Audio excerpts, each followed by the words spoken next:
Olá pessoal, aqui é o professor Baroni. Olha só, essa semana eu gravei uma aula aqui com os nossos assinantes de um projeto chamado Rota da Independência Financeira. Um projeto muito legal que a gente trabalhou aqui com um grupo de investidores, de assinantes aqui da Suno, e eu participei dessa aula onde nós fizemos uma questão ali de perguntas e respostas, né, uma live de perguntas e respostas, e nós selecionamos algumas delas para que vocês possam conhecer um pouquinho desse trabalho. É sempre importante, pessoal, mostrar um pouquinho daquilo que a gente faz com os nossos assinantes aqui. Inclusive, algo semelhante a essa aula acontece semanalmente nos nossos plantões de dúvidas. Acontece aqui de fundos imobiliários todas as quartas-feiras pela manhã. A gente recebe as dúvidas das pessoas, colocamos aquilo ali nos slides e respondemos. E também, em alguns casos ali, a gente interage com aqueles investidores que estão com alguma questão mais pontual. Então, vamos conhecer um pouquinho daquilo que foi a nossa aula desta semana da Rota da Independência Financeira. Vamos lá. Bom, professor, nós tivemos aqui uma diversidade de questionamentos e eu acho que alguns focam em eixos temáticos diferentes. Então, eu tentei estruturar para que nós tivéssemos aqui uma convergência, vamos dizer assim, nesses grupos de perguntas. E eu achei mais adequado abrir com uma pergunta que mescla aqui com um pouco, né, da conjuntura atual e também da visão de alocação, né, dentro da estrutura do portfólio do investidor. E o primeiro questionamento, ele versa justamente sobre isso. Mesmo com a renda fixa pagando juros elevados, por que ainda faz sentido considerar fundos imobiliários na carteira de investimentos? Primeira questão é que essa pergunta só aparece quando os juros estão elevados, né? Quando os juros estão baixos, não tem. Ao contrário, né? Acabou a renda fixa, o que eu faço com o meu dinheiro, né? Então, primeiro a gente tem que entender que se você fizer uma comparação de yield contra yield, você está fazendo uma comparação por si só equivocada. Porque o fundo imobiliário, ele é um produto de renda total, né? De retorno total, melhor dizendo. Então, quando você investe em fundo imobiliário, você está recebendo um yield, mas você também tem por detrás ali um ativo que pode se valorizar no tempo, né? Obviamente, no fundo de papel, você tem menos espaço para essas valorizações. Por isso que os fundos de papel pagam, inclusive, acima dos juros. Então, essa pergunta, se a renda fixa pagando mais do que juros, faz sentido investir numa carteira de fundos de tijolos? Aí você pega e fala, bom, o fundo de tijolo ele não é comparável diretamente à renda fixa, porque o fundo de tijolo é um ativo de retorno total. Os fundos de papéis, embora também sejam de retorno total, mas se você olhar hoje, o yield contra yield, vários fundos de papel pagam mais do que a renda fixa. E é óbvio, né? Por quê? Porque você tem um risco privado. Então, a resposta para essa pergunta é sim, pode continuar investindo. Agora, qual que é o meu ponto aqui? Essa pergunta, ela carrega uma característica de falta de planejamento de estrutura de carteira. O que isso quer dizer? Quando você vai ter renda fixa na sua carteira, e é importante tê-la, você deve delimitar um mínimo e um máximo. Por exemplo, eu quero ter o mínimo de 10% em renda fixa e o máximo de 30%.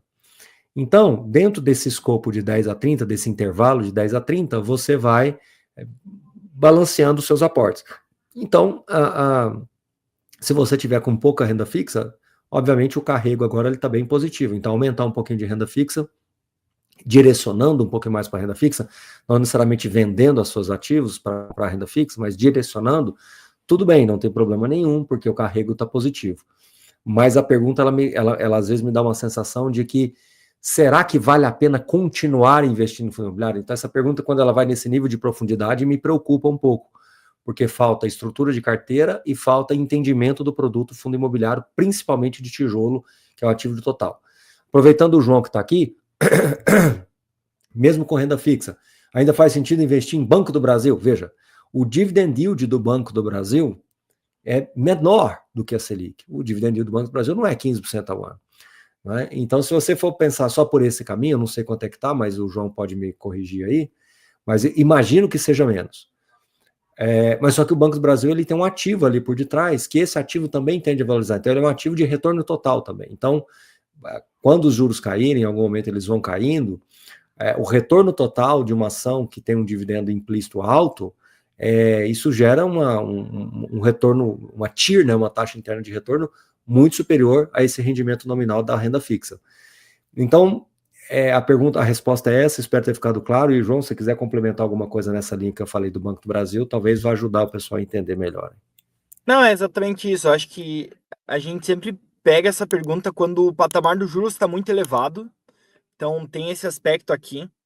E geralmente quando chega muita dúvida dessa, eu fico feliz em estar comprando ações e fundos imobiliários, né? Significa que o ciclo tá bem em prol da renda fixa. E aí só para ações, tem a questão que difere um pouco do fundo imobiliário, que, por exemplo, quando a gente pega o yield do Banco do Brasil, que ele é bem abaixo da Selic, a gente estaria falando de algo como 9% hoje, acaba que ela é só parte do lucro, né, da empresa. É 40% do lucro. Os outros 60% eles ficam dentro da empresa para a empresa reinvestir para crescer. Então tem esse quesinho também. Acaba que fundos imobiliários não é tão assim, né? Depois, professor, se o senhor quiser explicar também como que funciona o lucro do fundo imobiliário, acho que é bacana.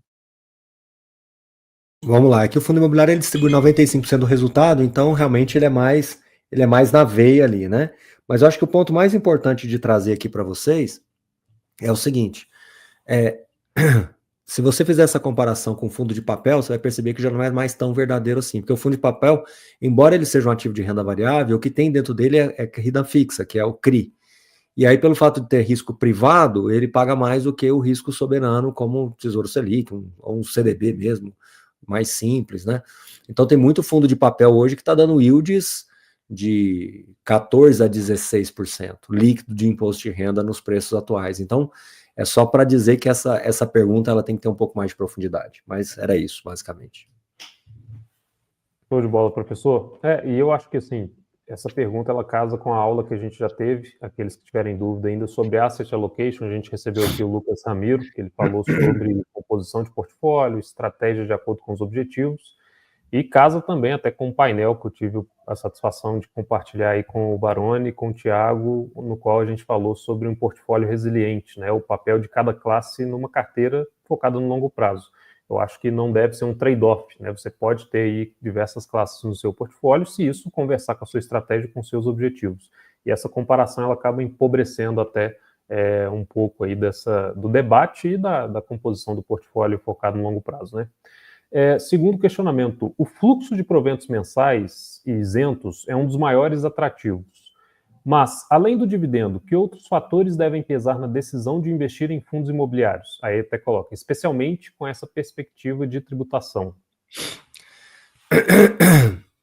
Bom, da mesma forma que você pode pensar de por que você investe em ações. Quando você investe no fundo imobiliário ou em ações, você está se expondo à economia local. É isso. Tão simples quanto isso. Então, quando você tem um galpão logístico, que está no raio 15 de São Paulo, você está ali pensando no quê? Na pujança daquela cidade, no crescimento daquela cidade, na consolidação desses vetores da cidade.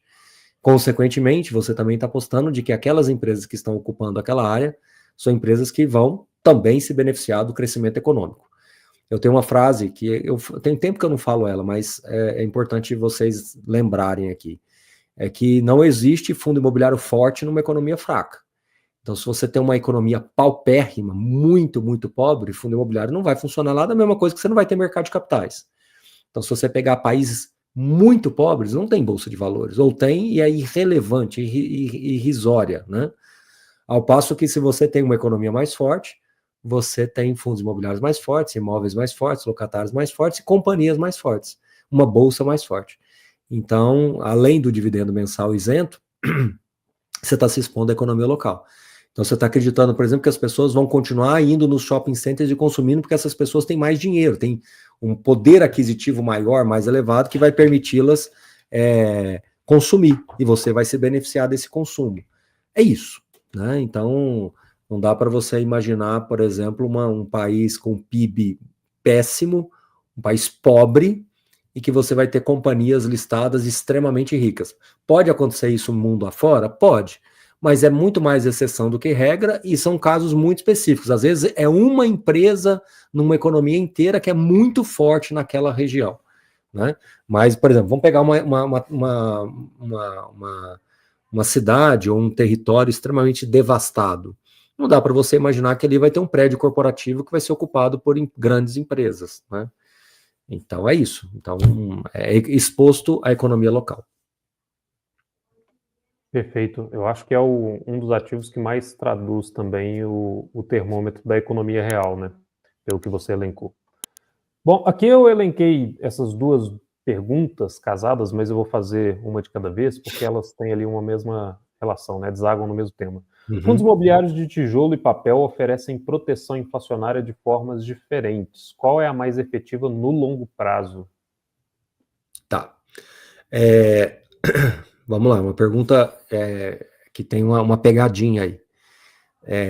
Por que eu digo que tem uma pegadinha? Porque se eu entender que um fundo de papel ele te entrega um ativo IPCA+, então no longo prazo ele é mais, e agora eu vou colocar super entre aspas, sublinhado entre aspas, com todos os disclaimers e cuidados possíveis, mas ele tende a ser mais garantido.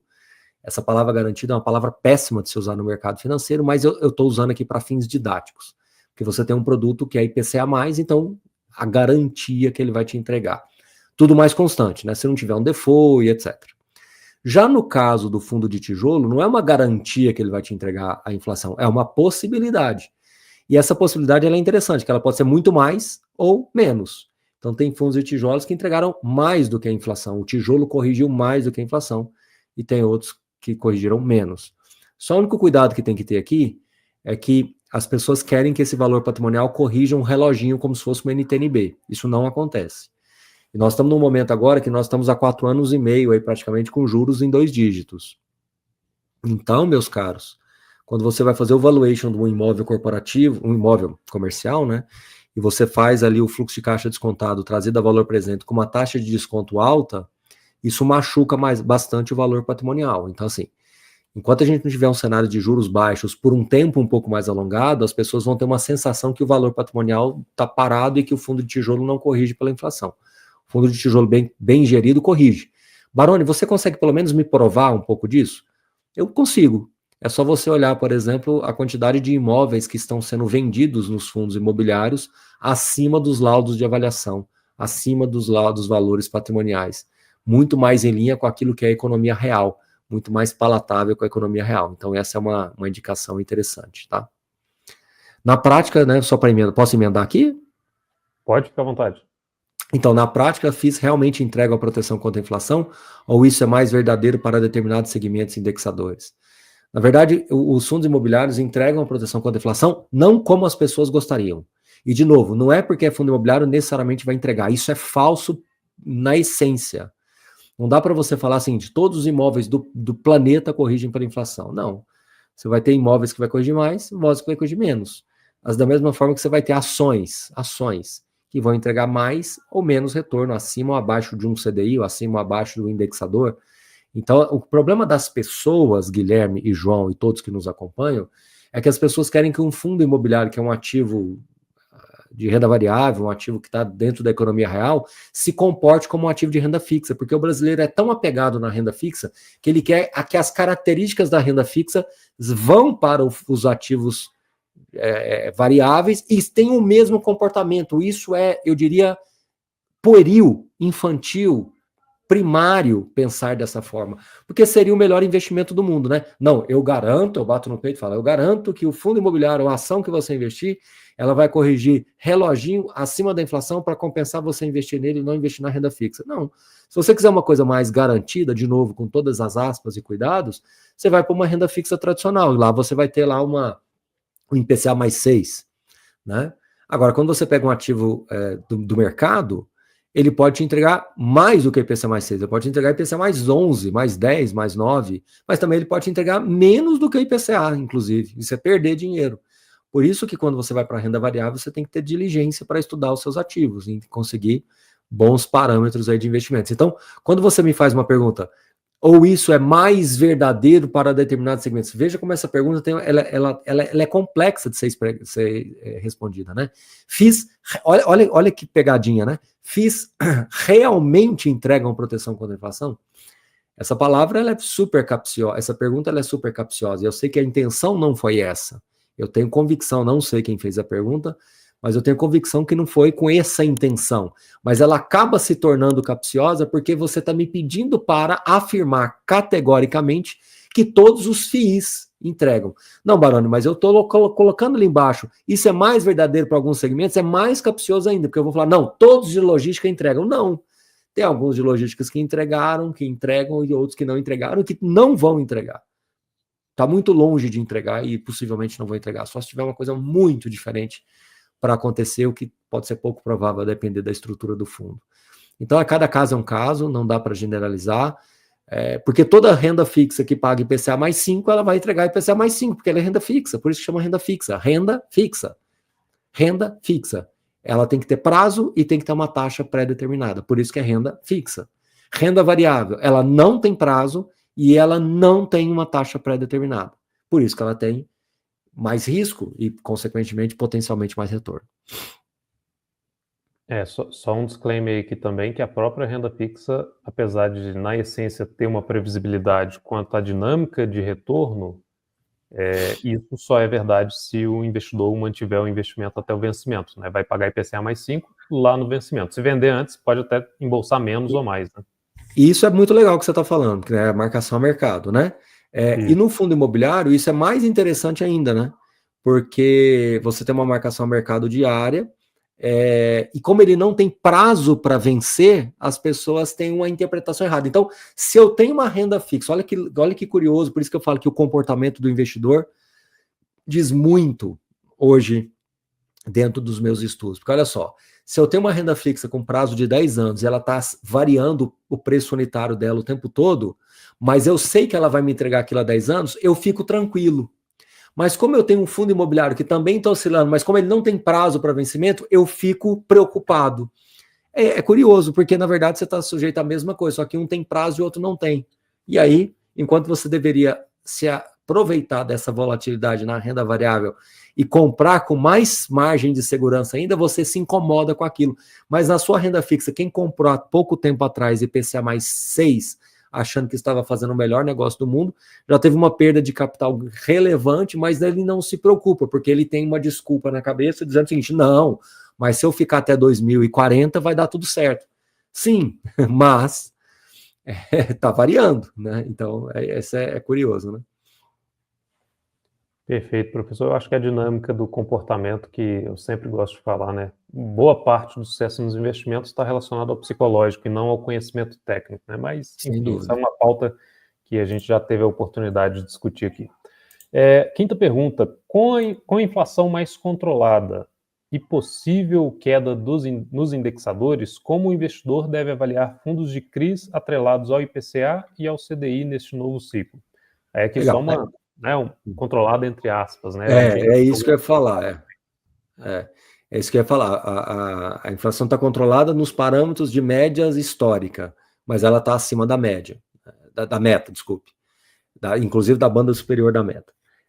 O que eu quero dizer aqui, pessoal, é que vocês têm que aprender a compor um portfólio, né? Então, por exemplo, a nossa carteira recomendada hoje, inclusive mais recentemente, ela recebeu 2 fundos que têm um viés mais para o CDI. Então, você vai ter fundos de papel CDI, vai ter fundos de papel IPCA. Agora, obviamente, o ativo IPCA, ele entre aspas, ele está pagando um pouco menos, né? Porque você tem lá IPCA mais 7, você tem um IPCA de 5, né? E você tem o custo do fundo, mas vamos arredondar aqui, você vai ter uns 12. E aí, quando você tem um fundo que tem CDI mais 2, mais 3, você vai ter lá 15, 16. Então, essa diferença dá a sensação de que o CDI é sempre melhor. Não, isso já aconteceu o inverso. E não é há 30 anos atrás, aconteceu isso em 2020, 21, 22, até um determinado momento, aconteceu o caminho ao contrário. Você tinha fundos CDI que pagavam muito menos do que os fundos de IPCA. Por isso que você tem que pensar num modelo um pouco mais híbrido, tá? Cuidado com essa história, né?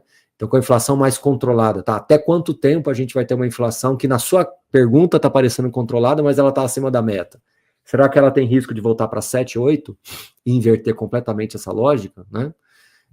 Então, tem que saber ponderar. Agora, inexoravelmente, você vai ter mais fundos IPCA do que CDI, porque um ativo de renda, um CRI, né, um recebível imobiliário, ele é originado pelo lastro, e a maioria dos lastros imobiliários são inflação, então a maioria dos fundos vão ser IPCA. Então, sua carteira vai, isso pensando só na parte de papel, ela vai ter sempre ali mais ou menos uns 70%, 80% IPCA, um pouco mais. Vamos pôr 2/3, vai, no mínimo. 2/3 mais relacionados à inflação e talvez 1/3 mais relacionado ao CDI. Em alguns momentos pode até ficar mais, 80%, 75%, 80% IPCA e uns 20% CDI. Essa é uma divisão natural que o meu próprio mercado vai nos orientar. E, de novo, pessoal, das 5 perguntas que tivemos agora, 2 perguntas eu falo que são perguntas oportunísticas. São perguntas que estão sendo feitas com base nesse contexto agora e vocês tendem a ter uma premissa de perpetuar os cenários. Então, vocês estão perpetuando que o juro vai ficar em 15% pro resto da vida. Não vai. Porque se ficar, não vai ter mercado amanhã, né? Ninguém dá conta de pagar 15% de carrego de dívida, no mínimo, durante muito tempo. Então, é mais razoável você imaginar que, na média, vai ficar mais próximo daquilo que foi os últimos 10 anos. Mais ali perto de 9, 9,5, alguma coisa assim, tá bom? E aí, esse cenário é outro. Porque se você tiver um fundo de inflação mais 10, inflação mais 7, mais 8, você vai ter um fundo talvez te entregando 12, 13% de yield, enquanto o CDI vai estar entregando talvez 11%. Aí essa lógica se inverte um pouquinho, entendeu? Não quer dizer que seja ruim, mas a lógica se inverte um pouco. Gostaram, pessoal? Tenho certeza que vocês gostaram bastante. É bacana, né? Essa interação, essas dúvidas foram enviadas previamente, então foram colocadas ali no slide para que a gente pudesse responder de maneira estruturada. Como eu disse, temos também um plantão de dúvidas que acontece algo parecido com esta rota da independência financeira. Claro que às vezes são perguntas mais específicas, né? Voltadas mais especificamente para os fundos imobiliários diretamente, mas é algo semelhante, é muito bacana de conhecer. Inclusive, vou pedir para o nosso time colocar aqui na descrição do vídeo mais informações para que vocês possam conhecer mais as assinaturas hoje disponíveis da Suno, tá bom? Então, até o próximo vídeo e valeu!